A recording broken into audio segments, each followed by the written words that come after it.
What's up, YouTube? My name is Alex Riley, and you are watching the Hook and Ladder Show. So, part of the craziness of the offseason are mock drafts, and to engage in this, Kevin and I have decided to do our own mock drafts for 2015. So, the first pick of my first mock draft is... Thank you.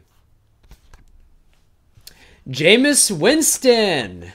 Yes, that's right, people. Jameis Winston makes the most sense for Tampa Bay. Despite the off-field issues and despite the fact that I think that Florida kind of fosters some of those issues, no offense, I still think that he is the most pro-ready quarterback of the draft. And I think that his leadership is very unheralded on the field. In the huddle, that is something that they need. Next, I have Tennessee going with Leonard Williams. Why?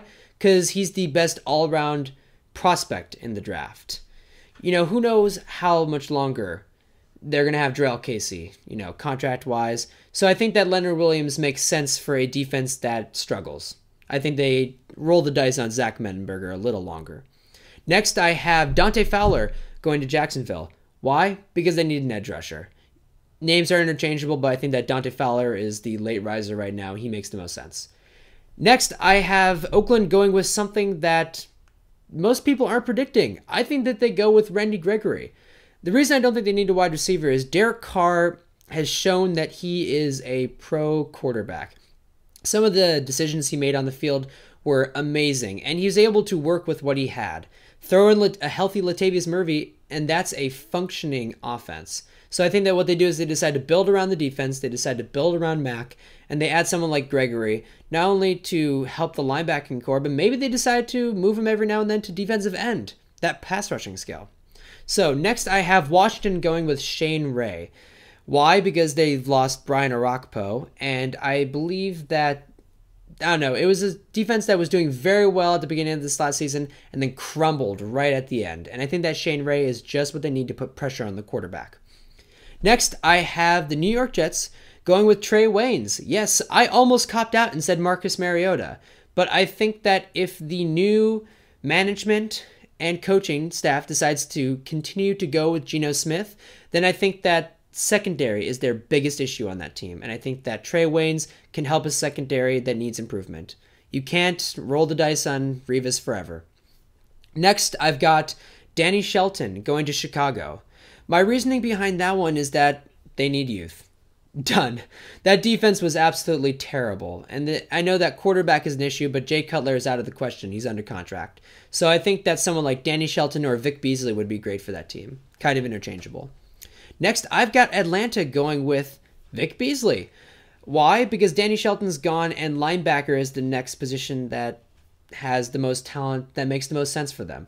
I know they've got Paul Warlow, but he's kind of slow. He's a great player, but he's not the fastest, most athletic player in the NFL. So I think that Vic Beasley makes sense from an athleticism-wise.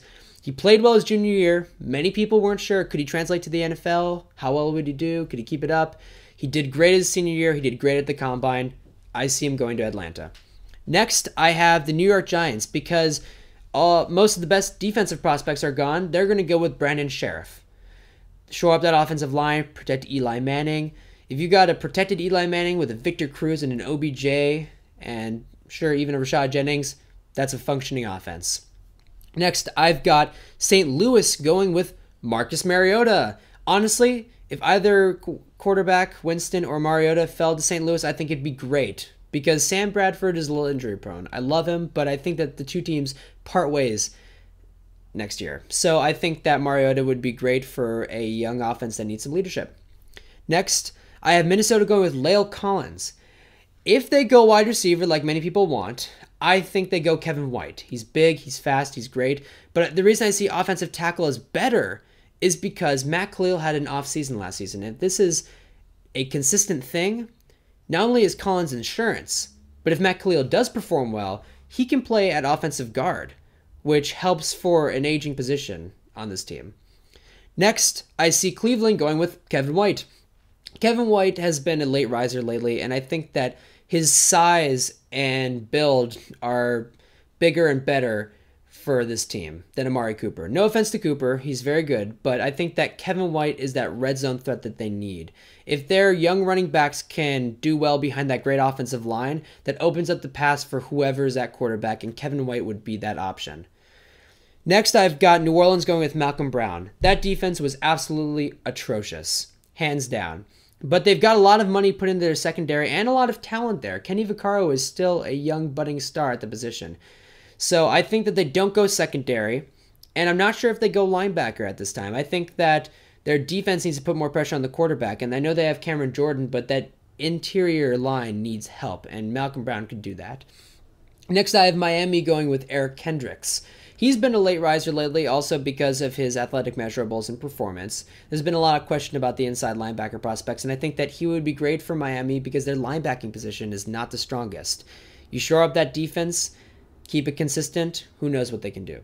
Next, I've got San Francisco going with Amari Cooper. He's the best wide receiver available. They could go other positions, but Cooper makes the most sense because that has been a flailing position for San Francisco lately. Bolden is aging. Crabtree is likely gone. Cooper makes the most sense. He's the most talented left. Next, I've got Houston going with Eric Flowers. There have been a lot of rumors lately that Eric Flowers is someone that Houston is interested in. Maybe they go linebacker. Maybe they go like someone like Denzel Perryman, Alvin Bud Dupree. But the reason I don't see them doing that is I think that they have enough confidence in Jadeveon Clowney that they want to see what he can do in one full healthy season. So shoring up that offensive line makes sense. Next, San Diego, again, shoring up the offensive line. They could go secondary, maybe with someone like Marcus Peters, maybe at running back.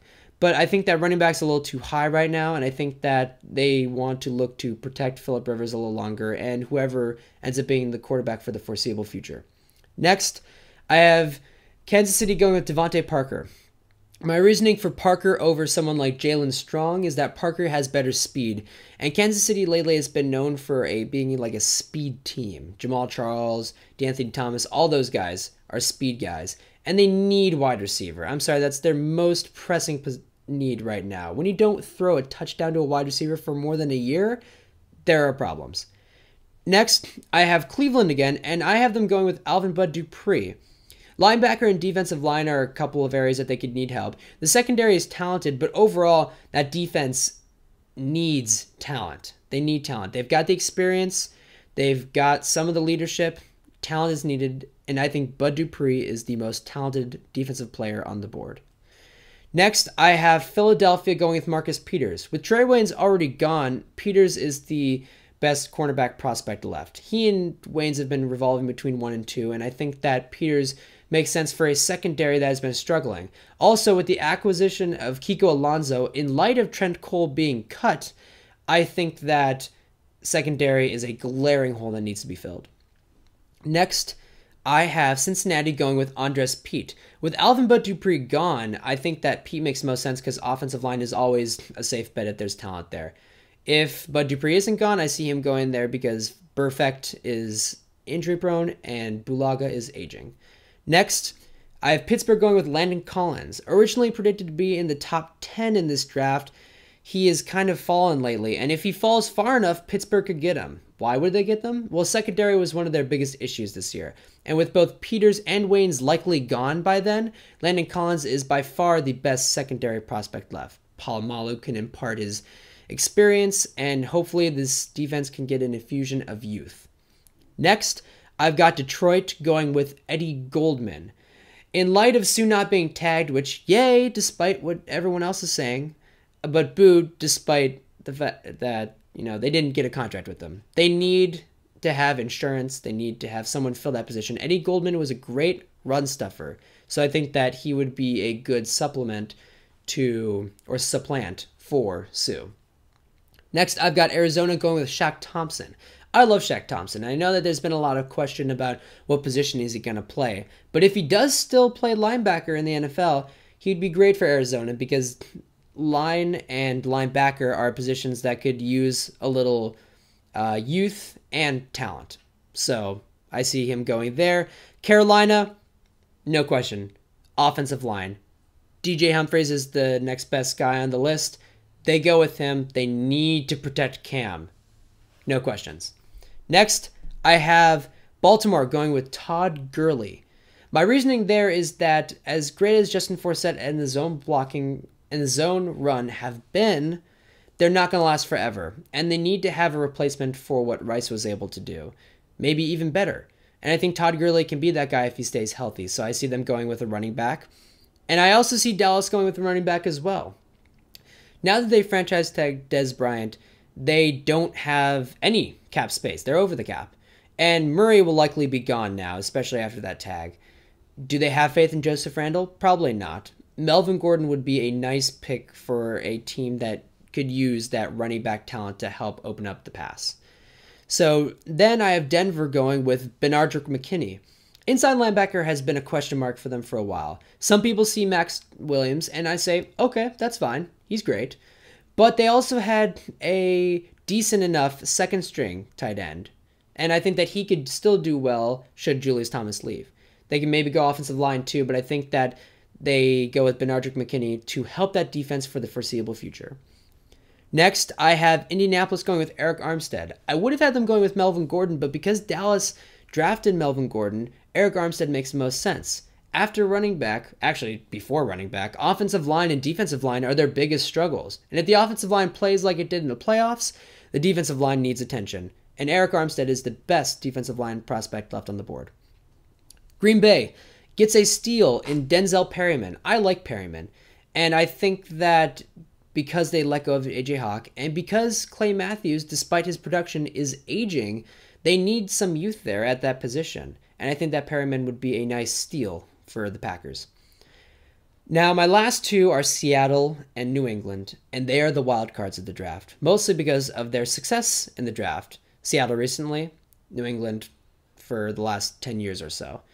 So I'm going to take a shot at this. I have Seattle possibly going with Dorial Green-Beckham. My reasoning for this is that DGB is a very talented wide receiver prospect, and should they lose Jermaine Kearse, they'd have Doug Baldwin and Chris Matthews. And as great as Chris Matthews was, and as great as Doug Baldwin can be, it would be nice to have someone who can be a true number one threat. You know, that is just like you've got Luke Wilson, you've got all these guys. Holy crap, who do you guard? And I think that the management and coaching can handle his off-field issues. So I see that as a possibility. Next, to be honest, I have New England trading out. I don't think they stick at 32. That just seems to be their way. I see them trading into the top of the second round for some other prospect that's more worth the value there. But if they pick anyone, because that's not fun trading out, I'm going to have them picking either A.J. Cann or Jordan Phillips. A.J. Cann is a very versatile offensive lineman who has played everywhere along the line. And I think that what he does is he's able to fill in whatever hole is left in an offensive line that'll likely shuffle again this next season. Jordan Phillips makes sense because they need to draft a replacement for Wilfork, and that line is a hole. They've got tons of edge rushers right now. They've got Ninkovich, Jones, and Easley when he's healthy. But they need someone to help that defensive line and stop the run. Anyways, people, that was my mock draft for 2015, my first mock draft. I hope that it sparks conversation in the comment section below, despite its imperfections. And please like, subscribe, and share this video if you love it, and even if you disagree with it, share the news. Once again, my name is Alex Riley, and you just watched the Hook and Ladder Show. See you next time.